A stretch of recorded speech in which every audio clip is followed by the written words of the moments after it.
Hello everybody, my name is Patrick Outney and today I will show game Carlsen Ivanchuk, Linaers 2007. It's interesting what Magnus Carlsen was speaking after this game, about this game, and he told that after this game had finished I had a strange feeling since I could not really understand what that had just happened. Without making any great chess move. I had just beaten one of the best players in the world. It seems to me that Ivanchuk must have had an extremely bad day, as it seemed to me for most of this tournament he played really well. But I think Magnus Carlsen was wrong. Maybe at this time he's getting to be one of the best chess players of all time, and I'm going to show you one of his game where maybe his stories began. So we are watching game Carlsen White and Vassily Ivanchuk Black. We are watching Greenfeld defense main theory, and it's an interesting opening where White owns a strong pawn center, but at the second hand he has weaknesses. Maybe a2 or c3 pawns are weak pawns, and maybe in some interesting endgames, Black has chances to play for win. Of course, Black will attack White center, and his most important plan is to play active game with this bishop. So that's main plans behind this opening, and now we are going to watch a long and deep chess theory because a Greenfeld defense used to be one of the most complicated and maybe exciting chess opening ever. Okay, now to a5, and what I will show here is that Black's dark square bishop. It's not only great attacker, but it's a great defender.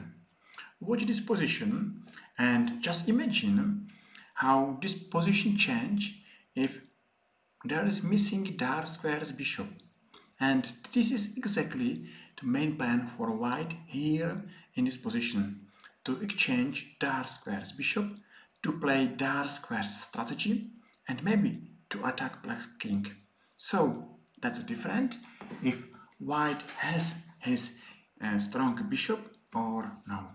Okay, bishop to d3, b6. Everybody is playing with their pieces. That makes sense. Okay, one exchange in the center, why not? And e6. So, one more picture.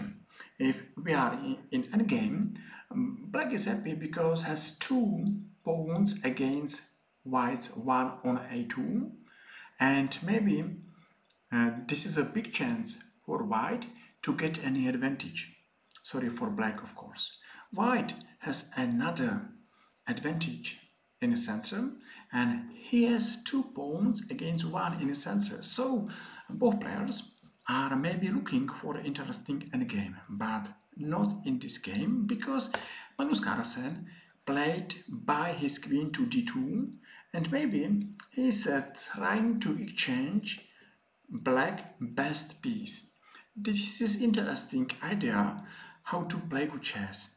Just simple exchange your opponent best piece, and if you will manage, or if you will imagine that you are going to exchange Black's dark square bishop, why not to start attack? So Magnus is playing h4.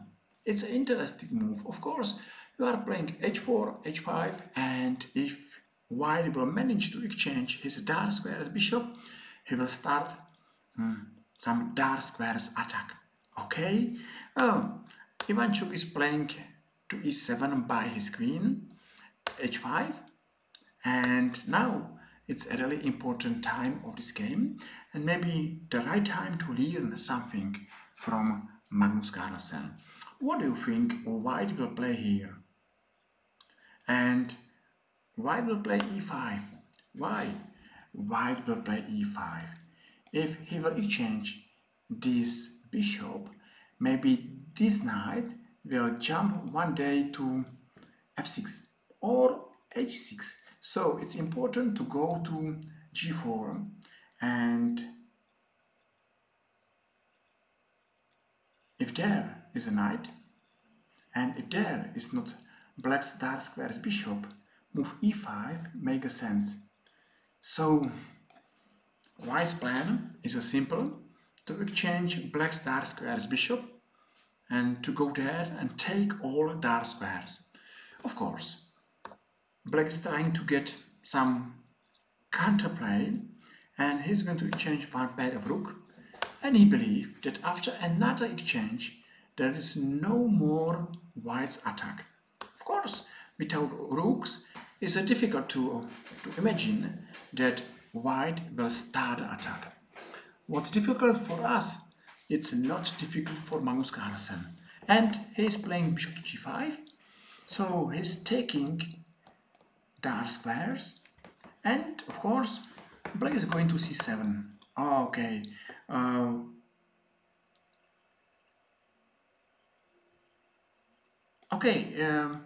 it looks like not bad move. Maybe black should go to d7, but Magnus Carlsen doesn't believe after this game that black will survive. It's a funny position. Even here, Magnus Carlsen believes that black is nearly lost. You know, I don't see any advantage, but it's not important because I am not Magnus Carlsen. So bishop to f6, and the main plan to exchange dark squares bishop.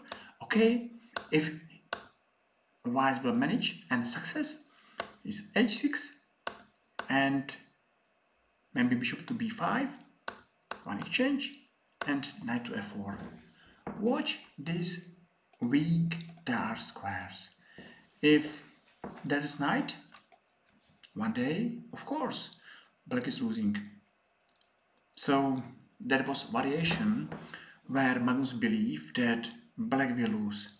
Okay, what's happened next? In our game, black is going to c7. Okay, he's going to exchange in the same way dark squares bishop, and he's going to g5. Here, engines are speaking about +5 for white. So, such a huge advantage for white, and looks like not too bad position for black. But if engine are speaking +5, that means black is lost. Okay, h6. Maybe you think that it will help knight to b4, but exchange and check. And now, interesting move. White has chance to take on g6. Why? Because if black will take by a h-pawn, white is winning. So, interesting position. And everything happened because black is missing his dark squares bishop. So maybe remember this plan and you can use it in your games. So, h6, and he's going to b1. Magnus Carlsen is using another pin, and what's interesting, he's playing in whole chessboard. He's playing in the center by move e5. He's playing in the right wing by move h5, and of course he's playing in the last wing by move to c1. And the pin is of course really dangerous for him. g5, and now the pin happened, and d5. Why do you think Magnus Carlsen is playing d5? Of course, this knight is going to d4, and this pin, it's nearly a winning pin. It looks like Vassily Ivanchuk played bad chess, but I think that Magnus Carlsen played great chess. d5 looks so simple if you know what to play. Okay, knight to d4, and of course here Vassily Ivanchuk is one piece down, and it's not a difficult position for Magnus to win this game. Okay, so what do you think about this game? I think we saw an interesting game. Looks like white won against Vassily Ivanchuk without any difficulties. But I think that Magnus played really well. He got a plan and he take all his chances. I don't see mistake. I don't see losing a mistake. I don't see why Vassily Ivanchuk lost his game.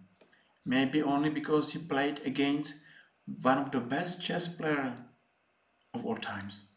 So thank you very much for watching. We are at the end of this video. I hope you enjoyed. So thank you very much for every likes or follows, and I hope I will see you soon in our another YouTube chess video. Have a good day and see you soon. Bye bye.